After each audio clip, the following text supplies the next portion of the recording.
Well, hello. It's 6 weeks since you last heard from me, and the best moment in all that time was coming round from the anaesthetic and saying to myself, I'm still here.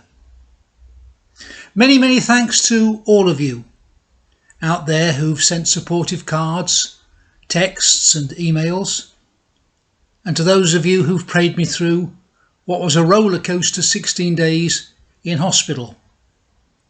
I'm glad to say that nearly every day since the operation I've felt that little bit better and am now basically without pain, which means I can concentrate on helping my sternum to heal.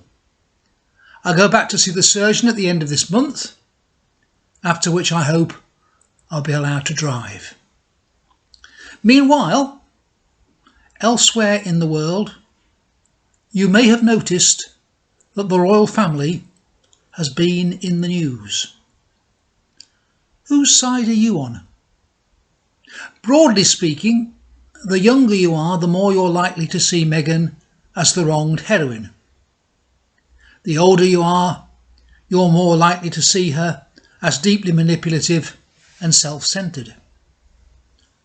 At my age, you'll not be surprised to hear I'm in the latter camp. Throughout the whole saga, a passage from Ezekiel chapter 28 has been going through my mind.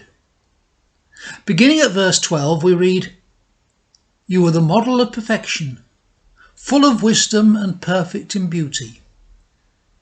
At first reading, this appears to describe the king of Tyre, a great and rich trading nation of the time. As the passage goes on, however, it sees beyond the king of Tyre to the unseen forces working through him. Verse 14, "You are anointed as a guardian cherub, for so I ordained you. You are on the holy mount of God. You walked among the fiery stones." Fiery stones is a description of the angelic host. As you read the passage, you realise it's talking about Satan himself.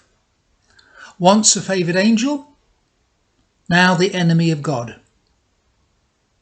There's a parallel passage in Isaiah chapter 14, beginning at verse 12, which says to Satan, "How you have fallen from heaven, O morning star, son of the dawn." Then it goes on for 3 verses, describing Satan's motives and state of mind. "You said in your heart, I will ascend to heaven. I will raise my throne above the stars of God." And so on for the next 2 verses. Read on in this little passage, and what strikes you is that 5 times it uses the word I. There's an old saying, is there not? There's no I in the word team. And the royal family is essentially a team. A group of people who may live a privileged life in some ways, but are expected to work hard and fulfill their duties to the nation they reign. They may have mystique, but they are not a branch of the entertainment industry. There's no room for I in any of this. The royal family and how they operate may change over time, but their duties and functions are laid down by the relationship to the British Constitution and the British nation. Our friend Meghan is, I think, too self-driven and self-referencing to be able to fit into this way of life. Let's hope she can find her own happiness in being some kind of Hollywood appendage. She certainly won't find it in being part of what Prince Philip once described as a family firm. Bye-bye for now.